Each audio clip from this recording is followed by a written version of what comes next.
നവാഗതനായ RJ ശരത്ചന്ദ്രൻ സംവിധാനം ചെയ്ത് ഫസൽ ഹസൻ രചിച്ച് 2025 പുറത്തിറങ്ങിയ ഒരു മലയാള സിനിമയെ കുറിച്ചാണ് ഇന്ന് ഞാൻ പറയാൻ പോകുന്നത്. സിനിമയുടെ പേര് ഔസോപ്പിന്റെ ഒസിയത്ത്. ഈ സിനിമയിൽ വിജയരാഘവൻ, ഹേമന്ത് മേനോൻ, ദിലീഷ് പോത്തൻ, കലാഭവൻ ഷാജോൺ, കന്നി കുർസുദ്ദി, ലന തുടങ്ങിയവരാണ് മുഖ്യ കഥാപാത്രമായിട്ട് അഭിനയിച്ചിട്ടുള്ളത്. ഈ സിനിമയെ പറ്റി പറയുകയാണെങ്കിൽ ഇതൊരു അപ്പൻ്റെയും മക്കളുടെയും ഒരു കഥയാണ്. ഒരു ഫാമിലി സ്റ്റോറി ആണോ എന്ന് ചോദിച്ചു കഴിഞ്ഞാൽ ആ ഒരു രീതിയിലല്ല അതെടുത്തിട്ടുള്ളത്. എന്നാലും കുഴപ്പമില്ല. അപ്പനും മക്കളും തമ്മിലുണ്ടാവുന്ന ചെറിയൊരു പ്രശ്നങ്ങളും, പക്ഷെ ആ മക്കൾക്ക് അതിലും വലിയൊരു പ്രശ്നങ്ങളും കാര്യങ്ങളൊക്കെ ആയിട്ടാണ് ഈ സിനിമ കൊണ്ടുപോകുന്നത്. അതിലിടയ്ക്കൊരു മരണം സംഭവിക്കുന്നുണ്ട്.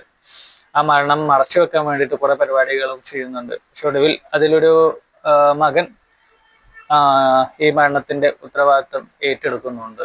അങ്ങനെയാണ് ഈ സിനിമ പോകുന്നത്. അപ്പോൾ ഈ സിനിമയുടെ കഥ അല്ലെങ്കിൽ അതിന്റെ വിഷ്വൽസ് ഒക്കെ പറയുകയാണെങ്കിൽ നല്ല രസമാണ്. ഏലത്തോട്ടം, പിന്നെ നല്ല മഞ്ഞ് മലനിരകൾ, അങ്ങനെയുള്ള നല്ലൊരു വിഷ്വൽ ബ്യൂട്ടി ആയിട്ടുള്ള ഒരു സ്ഥലത്ത് വെച്ചിട്ടാണ് ഈ ഒരു സിനിമ എടുത്തിട്ടുള്ളത്. അതുകൊണ്ട് നമുക്കൊരു ബോറടിയോ കാര്യങ്ങളൊന്നും തോന്നിയില്ല. കാരണം കണ്ടിരിക്കാൻ നല്ല രസമുണ്ട്. ഭയങ്കര വലിയ ഒരു സബ്ജക്റ്റോ കാര്യങ്ങളോ അല്ലെങ്കിൽ ഭയങ്കര ത്രില്ലിംഗ് ആയിട്ടുള്ള സംഭവങ്ങളൊന്നും അല്ല. പക്ഷെ കണ്ടിരിക്കാൻ എന്താ പറയുക, നമുക്കൊരു ബോറടിയൊന്നും തോന്നാതെ കണ്ടിരിക്കാൻ പറ്റുന്ന ഒരു മൂവി ആയിട്ടാണ് എനിക്ക് സിനിമ കണ്ടപ്പോൾ തോന്നിയത്. പിന്നെ ഇതിന്റെ കഥ എന്ന് പറയുന്നത്, ഔസോപ്പിന് 3 മക്കളാണുള്ളത്. ഒന്ന് നമ്മുടെ ദിലീഷ് പോത്തൻ, പിന്നെ കലാഭവൻ ഷാജോൺ, ഹേമന്ത് മേനോൻ. ഇതിലെ 2 പേരും ഓൾറെഡി അപ്പനിൽ നിന്ന് സ്വത്തും കാര്യങ്ങളൊക്കെ വാങ്ങിച്ചിട്ടുണ്ട്. മൂത്ത 2 മക്കളും. ഏറ്റവും താഴെയുള്ളവനാണ് ഹേമന്ത് മേനോൻ എന്ന് പറയുന്ന വ്യക്തി, ഏറ്റവും താഴെ മകൻ. അപ്പോൾ ഈ 2 പേരും, അതായത് മൂത്ത 2 പേരും പല ബിസിനസ്സും ചെയ്തിട്ട് ആകെ ഫ്ലോപ്പ് ആയിട്ടിരിക്കുകയാണ്. അതിലൊരുത്തൻ പോലീസുകാരനാണ്, ഒരുത്തൻ റോഡും അങ്ങനെയുള്ള കാര്യങ്ങളൊക്കെ ചെക്ക് ചെയ്യുന്ന ഒരു ഗവൺമെന്റ് ജോലിക്കാരൻ കൂടിയാണ്. ഏറ്റവും താഴെയുള്ളവനാണെങ്കിൽ ഫോറസ്റ്റ് ഡിപ്പാർട്ട്മെന്റിൽ വർക്ക് ചെയ്യുന്ന ഒരു ഓഫീസറായിട്ടാണ് ഏറ്റവും താഴെയുള്ളവനുള്ളത്.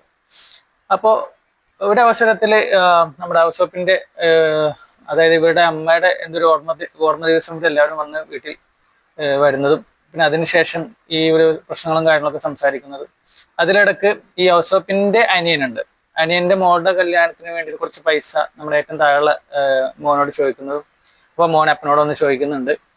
അപ്പോൾ ആർക്കും അപ്പൻ അങ്ങനെ പൈസ കൊടുക്കുന്നില്ല. കാരണം എന്താ വെച്ച് കഴിഞ്ഞാല് അപ്പന്റെ ആ ഒരു ക്യാരക്ടർ അങ്ങനെയാണ്. ആ ഒരു അപ്പന്റെ ക്യാരക്ടർ ചെയ്തിട്ട് നമ്മുടെ വിജയരാഘവനാണ്. അദ്ദേഹം നല്ല രസമായിട്ട് ഒന്ന് ചെയ്തിട്ട് കുറച്ച് സീനാണ് അപ്പന്റെ ക്യാരക്ടറായിട്ട് ഇതിലുള്ളൂ. പക്ഷെ അതും നല്ല രസമായിട്ട് ചെയ്തിട്ടുണ്ട്.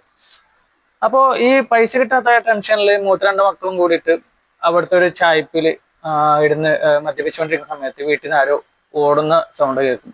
അപ്പോൾ ഇവർ 2 പേരും പിന്നാലെ ഓടും. അതിൽ ഷാജോൺ ഒരു കല്ലെടുത്തിട്ട് ഈ ഓടുന്ന ആളുടെ തലക്കിട്ട് എറിയുന്നുണ്ട്. അത് കൊണ്ട് ഇവർ അടുത്തോട്ട് ചെല്ലുമ്പോഴാണ് മനസ്സിലാവുന്നത് അത് സ്വന്തം അനിയനാണെന്നുള്ളത്. അങ്ങനെയാണ് ഒരു മരണം അവിടെ സംഭവിക്കുന്നത്. ആ മരണം മറച്ചു വെക്കാൻ വേണ്ടിയിട്ട് അവർ ഈ വളം അങ്ങനെയുള്ള സംഭവങ്ങളൊക്കെ കൂട്ടുന്ന ഒരു സ്ഥലത്ത് കൊണ്ട് കുഴിച്ചിടുന്നു.